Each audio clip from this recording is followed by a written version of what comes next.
السلام علیکم ورحمۃ اللہ وبرکاتہ۔ جی محترم بھائی، آپ کا سوال یہ تو اکثر ہم سے کیا جاتا ہے کہ معاویہ بن سفیان کو، جو پاکستان میں کاتب وحی اور اس کے نام پر مسجدیں، اور معاویہ بے گناہ بے خطا، اور معاویہ جی پتہ نہیں کیا کیا ہو گیا، صحابی رسول جنتی فلانا، مسلمانوں کا ماموں، اور پتہ نہیں کیسی کیسی خرافات بولتے رہتے ہیں۔ آپ کا سوال یہ ہے کہ اس کے بارے میں ہمارا کیا عقیدہ ہونا چاہیے؟ بھئی اس کے بارے میں عقیدہ ہم اللہ کے نبی علیہ الصلوۃ والسلام اور صحابہ کرام اور خلیفہ راشد حضرت علی اور اہل بیت اور سابقون الاولون صحابہ کرام سے پوچھیں گے، اور اس کے بعد ہمارے جو ادلہ اربعہ ہیں، امام مالک، شافعی، احمد بن حنبل، امام ابو حنیفہ اور کتب ستہ کے محدثین اور ہمارے سلف و صالحین یہ بتا کر گئے ہیں۔ آج اگر لوگ اس سے انحراف کرتے ہیں تو ان کو اللہ کے سامنے پیش ہونا ہے، اور سچ لوگوں کو جو نہیں بتاتے یہ ضرور اللہ کے سامنے پیش ہو کر جو ہے نا اس کا جواب دہ ہوں گے۔ سب سے پہلے ہم معاویہ بن سفیان کا ایک مختصر تعارف دیں گے۔ معاویہ کون ہے؟ معاویہ جس کے باپ کا نام ہے ابو سفیان، جو نبی علیہ الصلوۃ والسلام کا سب سے بڑا دشمن تھا، جو احد میں، خندق میں اور نبی علیہ الصلوۃ والسلام کے ساتھ جنگ کرنے میں پیش تھا، اور سب سے بڑا دشمن تھا اسلام کا۔ معاویہ کی والدہ ہند جو تھی نا، جس کو عرف عام میں پاکستان میں ہندا کہتے ہیں، لفظ اس کا ہند ہے۔ ہند نام جو ہے نا، ہند کے نام پر عورتوں کا نام رکھا جاتا تھا، آج بھی کئی لوگ عرب میں رکھ لیتے ہیں۔ ہند یہ وہ ہے جو کہ اسلام کی دشمنی میں نبی علیہ الصلوۃ والسلام کی خاص کر دشمن تھی۔ جب اس کا جو ہے نا خاندان، اس کا باپ، اس کا بھائی، اس کا نانا جو ہے نا قتل ہو گئے جنگ بدر میں، تو اس نے دشمنی رسول اللہ صلی اللہ علیہ وآلہ وسلم میں انتہا کر دی، اور اس نے پھر بعد میں وہ احد میں آ کر نبی علیہ الصلوۃ والسلام کے صحابہ اور آپ کے چچا کے لاشوں کے مسئلے بھی کیے تھے، یعنی کہ آپ کے ناک کان کاٹ کے جو ہے نا خوشیاں منائی تھی۔ یہ وہ ہند ہے جو کہ اسلام میں سب سے بڑی دشمن، اور جو کہ ذاتی ریونج لیتی تھی صحابہ کرام اور آل رسول سے۔ اور پھر ان دونوں کا بیٹا معاویہ بن سفیان، جو کہ فتح مکہ کے بعد مغلوب ہو کر اپنی جان بچانے کے لیے انہوں نے اسلام قبول کیا۔ یہ کوئی نبی علیہ الصلوۃ والسلام کی تبلیغ سے یا اسلام سے محبت کے سلسلے میں اسلام قبول نہیں کیا تھا۔ اسی معاویہ کا بیٹا یزید ہے جس نے پھر کربلا میں خاندان رسول کو قتل کروایا۔ تو یہ اس کا جو ہے نا حسب نسب ہے معاویہ بن سفیان کا۔ فتح مکہ کے بعد یہ لوگ کچھ نہ کرتے تو ان کو قتل کر دیا جاتا ہے، اگر مسلمان نہ ہوتے تو یہ لوگ اسلام میں آ گئے۔ اب ایمان ان کے دلوں تک پہنچا یا نہیں، یہ ایمان اور دل کا معاملہ ہے، لیکن ہم ان کے اوپر مسلمانوں کے احکامات ہی لگاتے ہیں، کیونکہ انہوں نے فتح مکہ کے بعد اسلام قبول کر لیا تھا باوجود اسلام دشمنی کے۔ اور یہ اسلام دشمنی پھر بعد میں ہمیں نظر آئی معاویہ بن سفیان کی بغاوت اور اس کے قتال اہل بیت کے ساتھ، اور پھر اس کی نسلوں میں سے یزید کے ساتھ۔ واقعہ ہم یہ لیں گے کہ ہم معاویہ بن سفیان جو ہمارا موضوع ہے کہ اس کے بارے میں ہمارا کیا عقیدہ ہونا چاہیے۔ اس کے بارے میں مختصر تو یہ ہے کہ یہ ایک باغی تھا خلیفہ راشد کا، اور اس نے بغاوت کی، اور اس بغاوت پر حضرت علی کرم اللہ وجہہ نے باقاعدہ جو ہے نا ایک اعلان کیا کہ اس معاویہ بن سفیان نے جو ہے نا حکومت کی ریٹ کو ماننے سے انکار کیا، ہم سے بغا کیے، تو آؤ اس کے ساتھ قتال کریں، جنگ کریں اور اس کو قتل کر دیں۔ اس کے لیے حضرت علی کرم اللہ وجہہ نے انصار اور مہاجرین کی فوج لی اور باقاعدہ اس کے ساتھ جا کر قتال کیا۔ حضرت علی کے ساتھ متبرک ترین لوگوں میں سے پہلے تو خود حضرت علی امام المتقین خلیفہ راشد ہیں، اور حسن حسین سید شباب اہل الجنہ بھی آپ کے ساتھ مل کر قتال کر رہے ہیں، اور عمار یاسر سر فہرست آتے ہیں جو کہ نبی علیہ الصلوۃ والسلام کے سابقون الاولون صحابی ہیں، اور حضرت ابن خزیمہ بن ثابت، عثمان بن عنیف، حضرت ابو ایوب انصاری، بہت سی ہستیاں اس میں انصار اور مہاجرین سارے حضرت علی کے ساتھ ہیں۔ اور یہ جو بریلوی بڑا جو ہے نا ویسے کرنی کے بارے میں بیان کرتے ہیں نا، وہ ایک محظرم ہے۔ محظرم اسے کہتے ہیں جو نبی علیہ الصلوۃ والسلام کے دور میں مسلمان ہو جائے لیکن اسے آپ صلی اللہ علیہ وآلہ وسلم کے دیدار کا موقع نہ مل سکے، تو یہ محظرم حضرت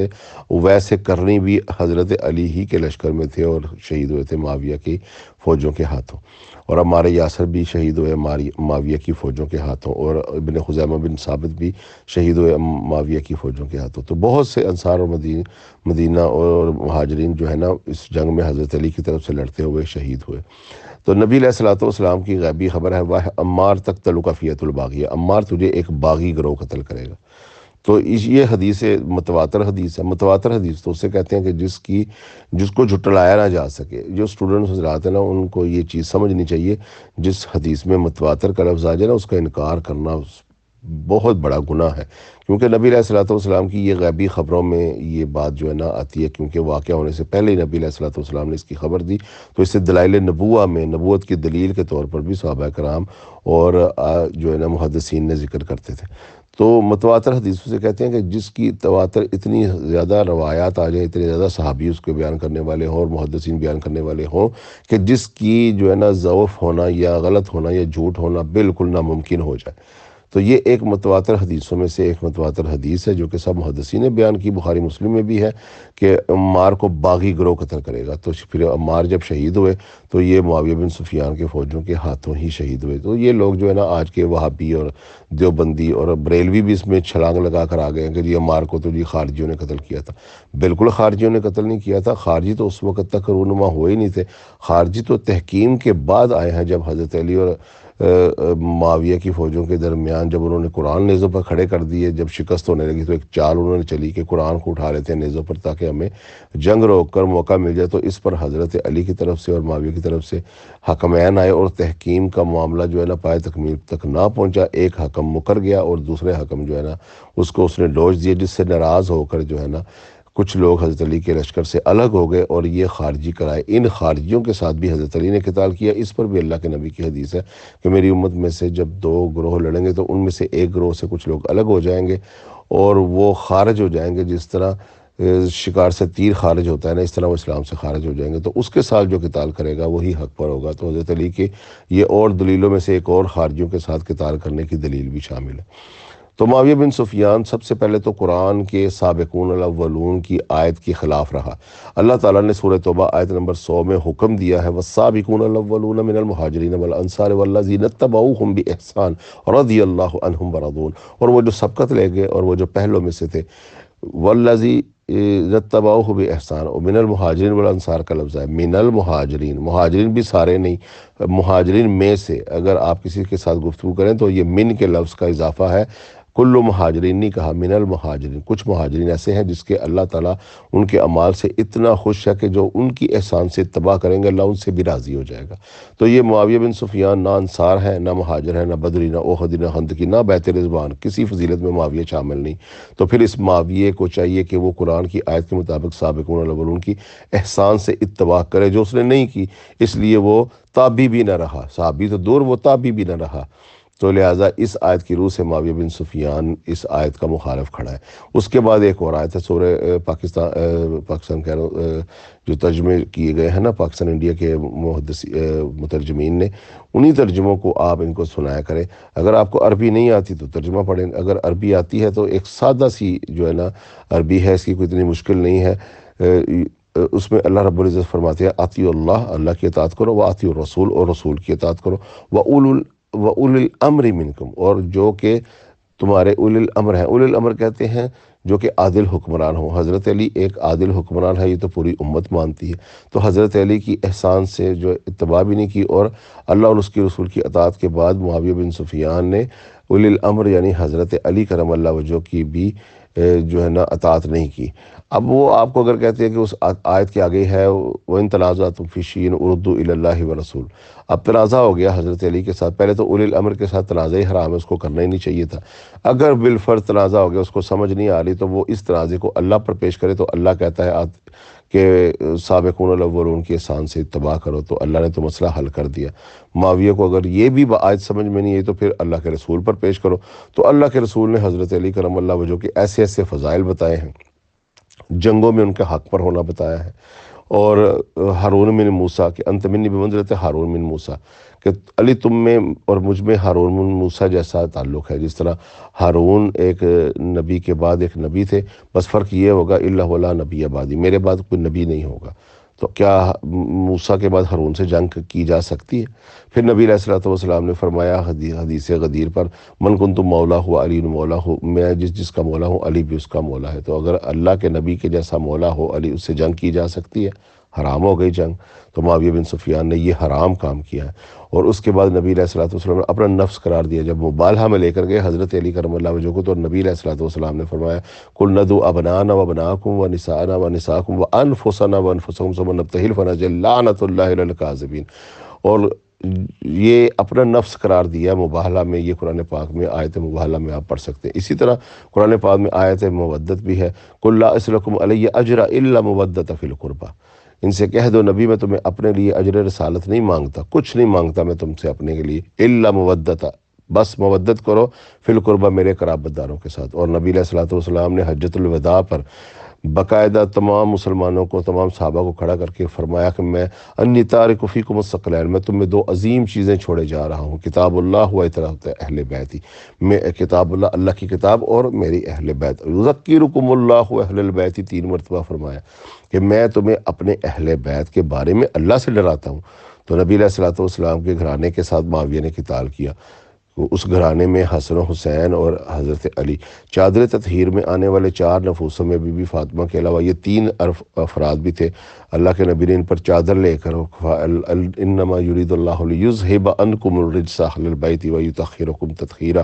اللہ تم سے جو ہے نا نجاست اور تمام برائی دور کرنا چاہتا ہے میرے گھر والوں، اور فرمایا اللہم ہؤلاء اہل البیت، اے اللہ یہ ہیں میرے گھر والے۔ تو ان گھر والوں کے ساتھ قتل و غارت گری اس معاویہ نے کی،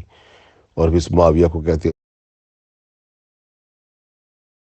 ہیں جی کاتب وحی ہو گیا، فلاں ہو گیا۔ تو کاتب وحی کی کہانی بھی سن لیں۔ سب سے پہلے آپ طلباء حضرات جب ان سے گفتگو کریں مولویوں سے، تو انہیں کہیں کہ کاتب وحی ہونا کوئی شریعت کا قلم نہیں اٹھ جاتا۔ پہلی بات تو وہ کاتب وحی ہے ہی نہیں، فتح مکہ کے بعد کون سا قرآن اترا ہے جو اس کی کتابت اس نے کرنی ہے، اور ہزاروں صحابہ موجود ہے، اللہ کے نبی نے اسی سے کتابت کروانی ہے۔ کہاں گئے اس وقت ابی بن کعب، کہاں گئے حضرت حباب، کہاں گئے حضرت عبد الرحمن بن عوف اور حضرت علی جو کہ ہر ایگریمنٹ کو لکھا کرتے تھے، وہ ان سے نہیں لکھوانی وہی۔ اب معاویہ مسلمان ہو گیا تو ان سے وہی لکھوانی ہے۔ یہ سب جھوٹی اور خرافاتی باتیں ہیں کہ معاویہ بن سفیان کاتب وحی تھا، اور جو کاتب وحی مدینے میں رہتے ہوئے عبداللہ بن سعد بن ابی سرا تھا وہ تو مرتد ہو گیا، تو کاتب وحی ہونا اس کو ارتداد سے نہیں بچا سکی۔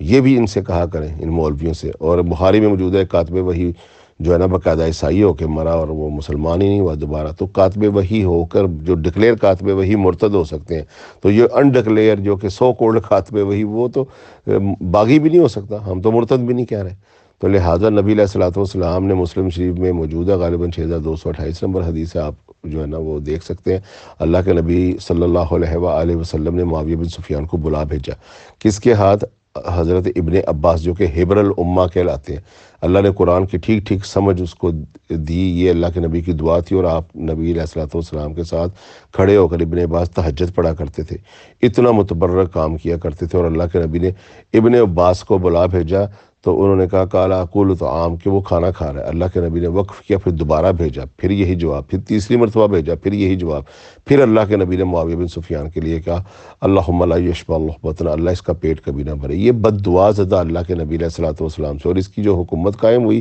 30 سال کے بعد نبی علیہ الصلوۃ والسلام کی وفات کی، اور اللہ کے نبی کی یہ حدیث موجود ہے الخلافۃ من بعد 30 سنہ ثم تکون ملکا عضودا، اور اس کا ترک حضرت سفینہ والا اور ایک اور نعمان بن بشیر رضی اللہ تعالیٰ عنہ نے اس کا ایک اور ترک میں یہی حدیث پیش کی الخلافۃ من بعد 30 سنہ ثم تکون ملکا عضودا ثم تکون ملکا اعزا، کاٹ کھانے والی ملوکیت اور ظالم بادشاہت۔ تو اللہ کے نبی نے تو اس کی حکومت کو بھی بد دعا دی، اس دور کو بھی بد دعا دی، اور اس کی شخصیت کو کے نام پر بھی بد دعا دی، اور حضرت علی کرم اللہ وجہ نے باقاعدہ انصار و مہاجرین کے ساتھ مل کر ان سے قتال کیا، اور ہمارے تمام ادلہ اور تمام محدثین محققین نے اس کو پھر ظالم بادشاہت کنسیڈر کیا۔ خلافت راشدہ 30 سال کے بعد، راشدہ کسے کہتے ہیں؟ رشد و ہدایت والی، اور یہ ایک ملوکیت اور کاٹ کھانے والی ملوکیت قائم ہوئی، اور پھر اس نے یزید کی تقرری سے اس ملوکیت کو غلیظ ترین بادشاہت اور کیسریت میں تبدیل کر کے مرا۔ تو یہ معاویہ بن سفیان کی مختصر باتیں میں نے بتا دی۔ مزید اگر آپ اس پر ان سے مناظرہ کریں، بحث کریں، تو کوئی بھی آپ کو سوال ہو میرے ساتھ آپ گفتگو کر لینا، میں آپ کو بتا دوں گا، سکھا دوں گا کہ یہ معاویہ بن سفیان بالکل کوئی اس کی اہمیت نہیں، کوئی اس کی خاصیت نہیں، یہ ایک واجب القتل انسان تھا جو صحابہ کرام نے اس سے قتال کر کے دکھایا۔ جس طرح اس کا باپ نبی علیہ الصلوۃ والسلام کے ساتھ قتال کرتا رہا اور اسکپ کر کے بچ جاتا تھا، اسی طرح یہ بھی حضرت علی سے قتال کرتا رہا اور اسکپ ہو کے بچ گیا۔ تو یہ اللہ تعالیٰ نے ہمیشہ ایک جو ہے نا